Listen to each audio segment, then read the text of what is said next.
家好，欢迎来到 Learn Chinese on the Go。今天我们来聊一聊怎么用中文道歉。小美，你今天心情怎么样啊？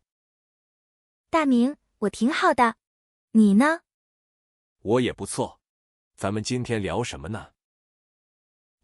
我们聊聊怎么用中文道歉吧。哇，这个话题很有意思啊。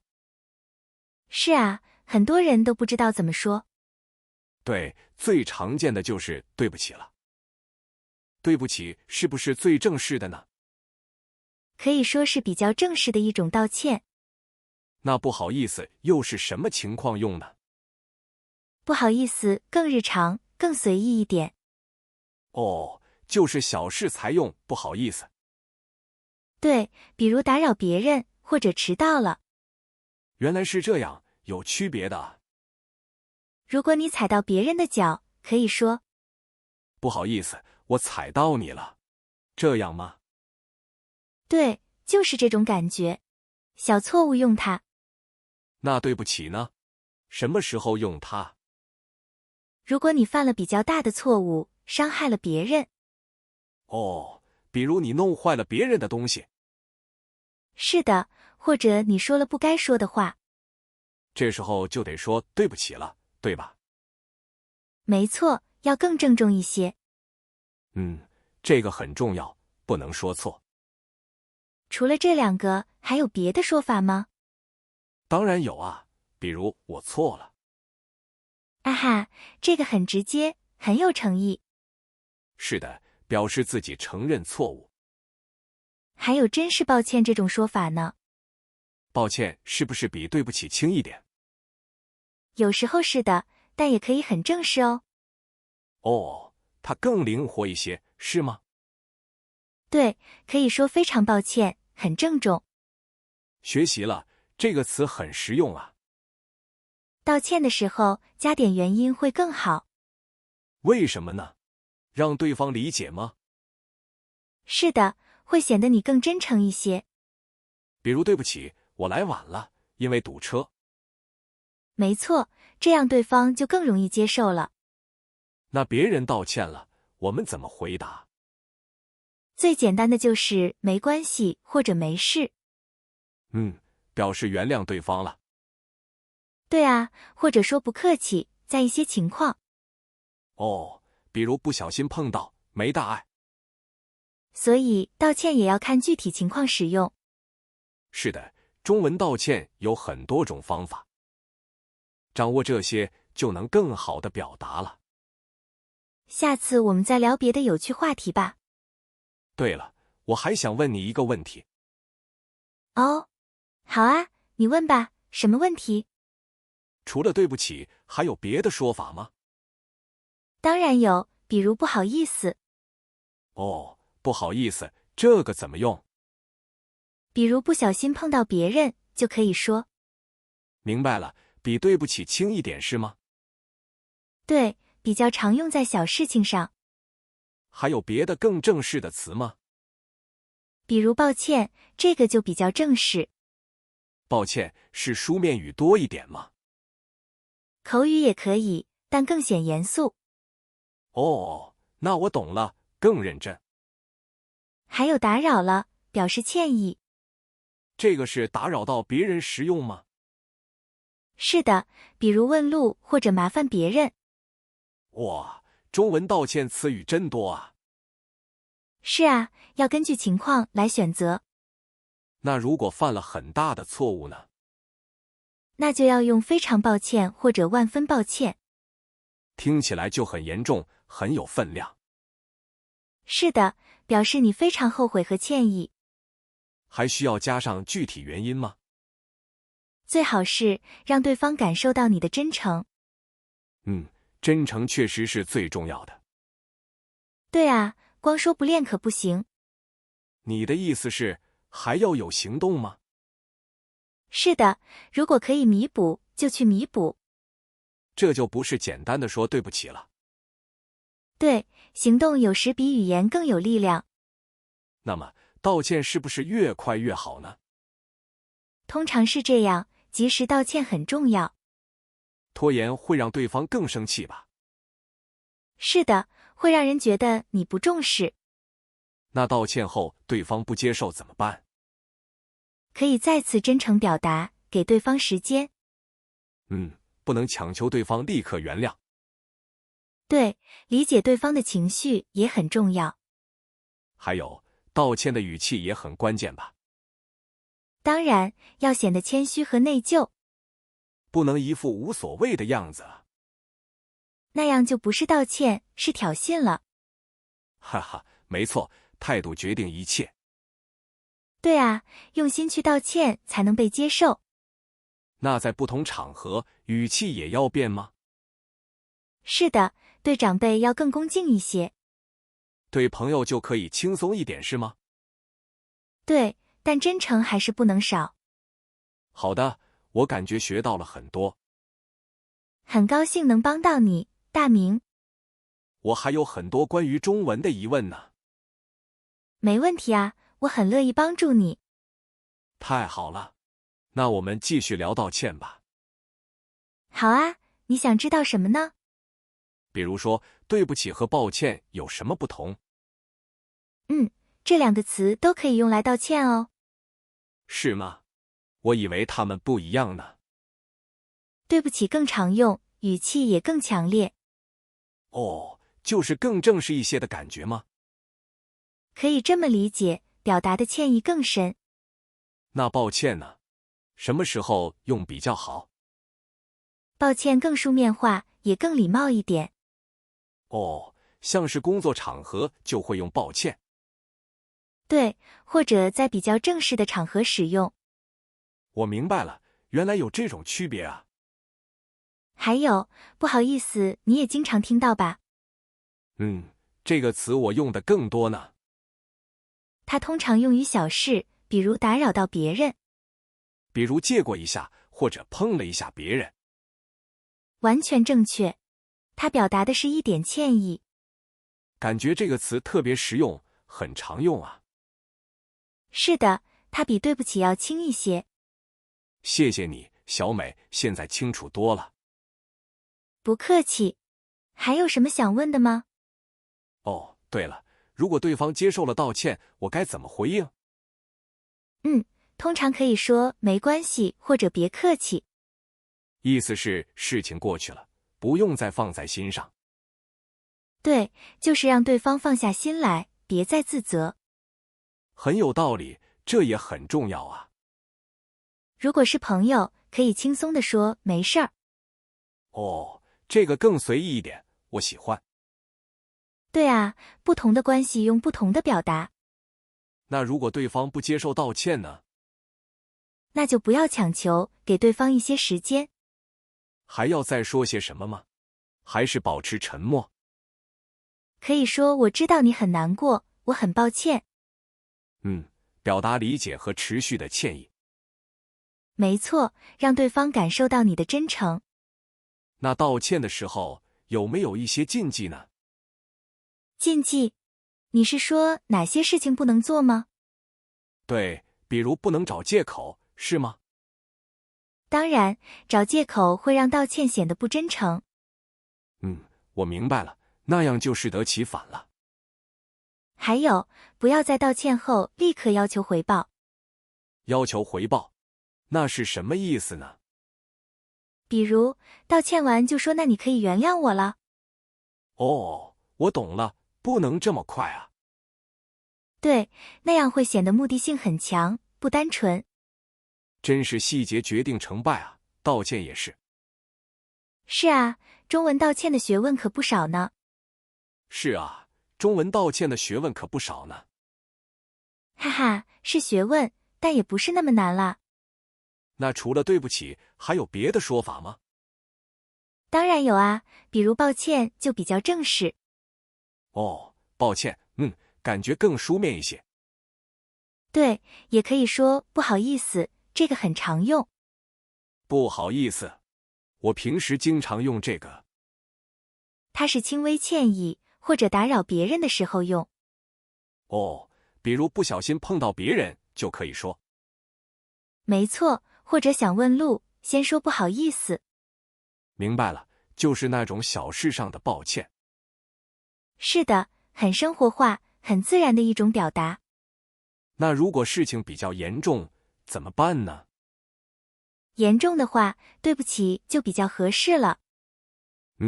感觉对不起就是万能的。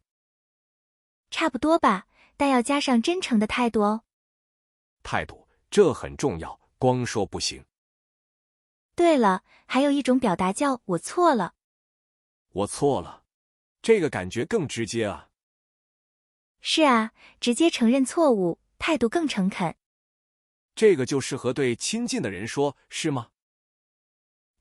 对家人、朋友这样用，效果很好。毕竟关系近，不需要那么多客套话。没错，真诚比什么都重要，对吧？当然了，那道歉之后呢，还有什么要注意的？道歉后，给对方一点时间和空间。时间和空间，不能立刻求原谅吗？之前说过吗？避免目的性太强，对吧？哦，我想起来了，不能太着急。对方需要消化一下，才能慢慢接受。这倒也是，情绪需要一个缓和的过程。还有，行动也很重要，弥补错误。光说不练，假把式，是吧？哈哈，就是这个道理，要说到做到。比如，不小心弄坏了东西，要赔偿。对，或者答应不再犯同样的错误。承诺和实践缺一不可，是这样吗？可以这么说，行动是道歉的延伸。那如果对方一直不接受道歉怎么办？这种情况确实可能发生，有点难。是啊，努力了，但对方还是生气。那就只能继续保持真诚，并尊重对方。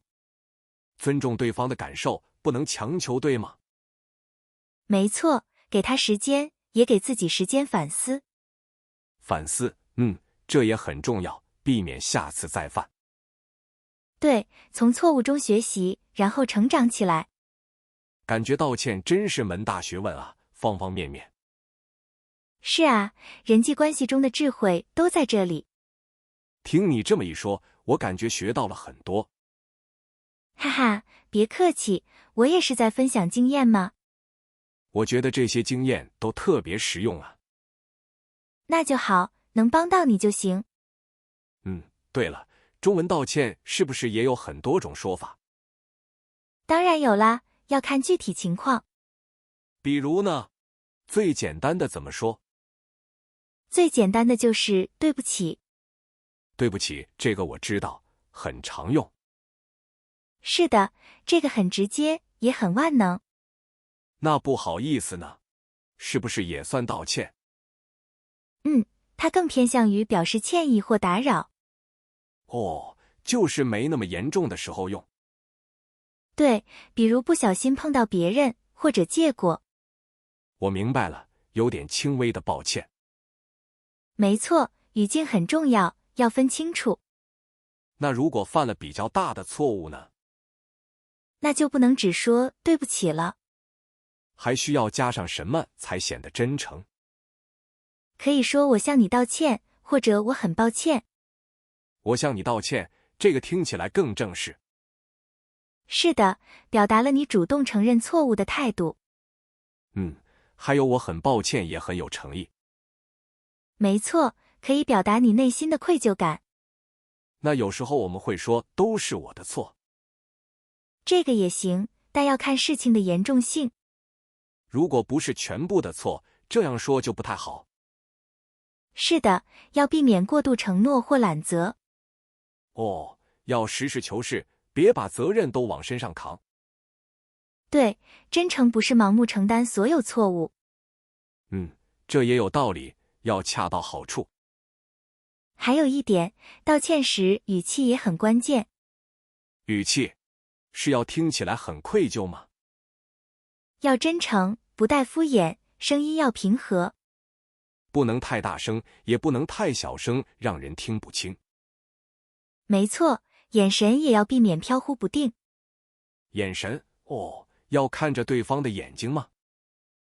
是的，这能让对方感受到你的尊重。细节决定成败啊，道歉也是。可以这么说，态度很重要。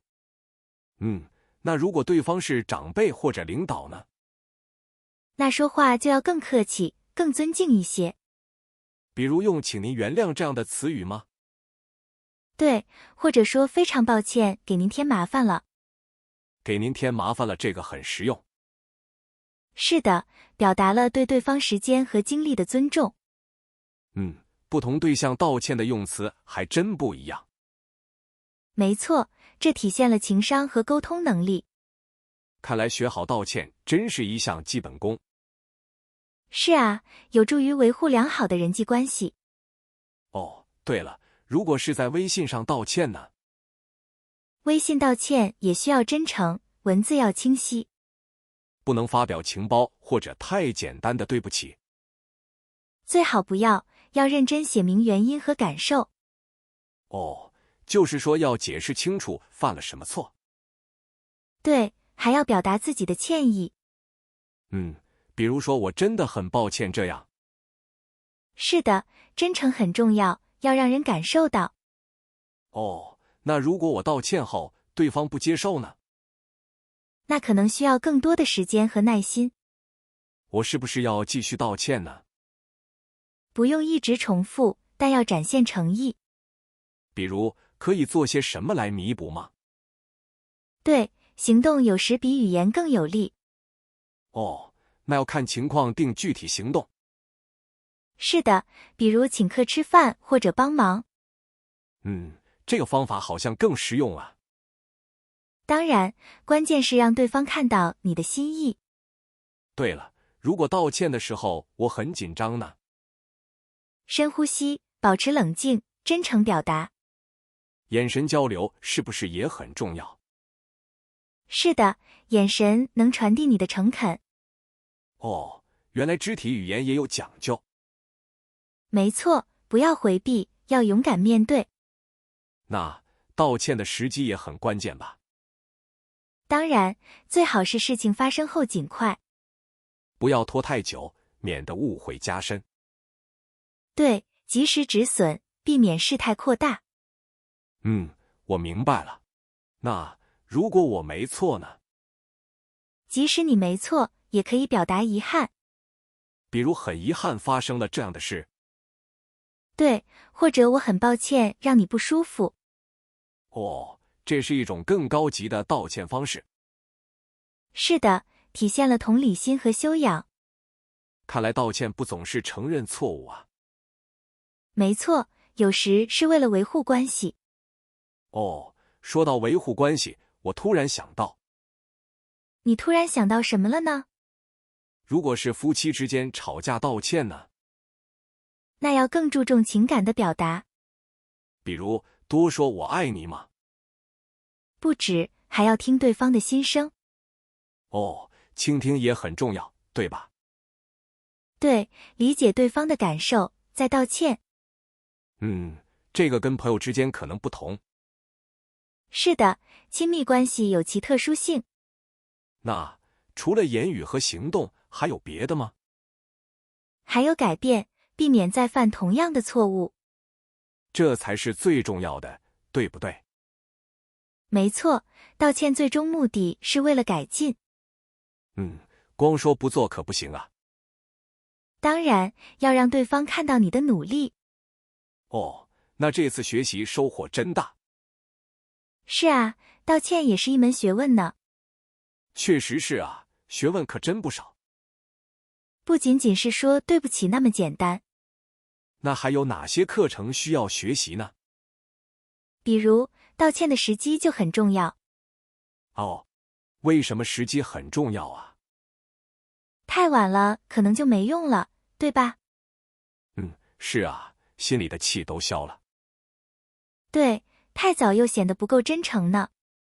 那可真是要好好把握时机啊。是的，需要观察对方的反应。感觉好复杂，哈哈哈。习惯了就好，用心就不会错。那除了时机，还有别的吗？还有道歉的地点和方式，你觉得呢？哦，地点也有讲究吗？当然了，有些话适合私下说清楚。而不是在大庭广众之下，对吧？没错，那样可能会让对方更尴尬。那方式呢？是写信还是当面？当面当然是最好的，最真诚。那如果距离很远怎么办呢？视频通话也是个不错的选择。至少能看到表情和眼神。对，眼神交流很重要，表达诚意。这都是细节啊，平时没注意。但这些细节往往决定了成败。是啊，真没想到道歉有这么多讲究。是啊，所以才说是学问嘛。对了，我还想问你一个问题。什么问题？你尽管问吧。如果对方不接受道歉，怎么办呢？那就需要更多的耐心和时间了。还需要继续努力去弥补吗？当然，行动是最好的证明方式。就像我们之前说的，改变。没错，要让对方看到你的决心。那如果一直不接受呢？那可能需要反思自己的态度了。也许是道歉不够彻底。或者对方还没准备好原谅你。理解和尊重也很重要啊。是的，不要强求对方立即原谅。那有没有一些特别的道歉方式？这要看具体情况和文化背景。文化背景也会影响道歉吗？当然，有些文化更注重面子。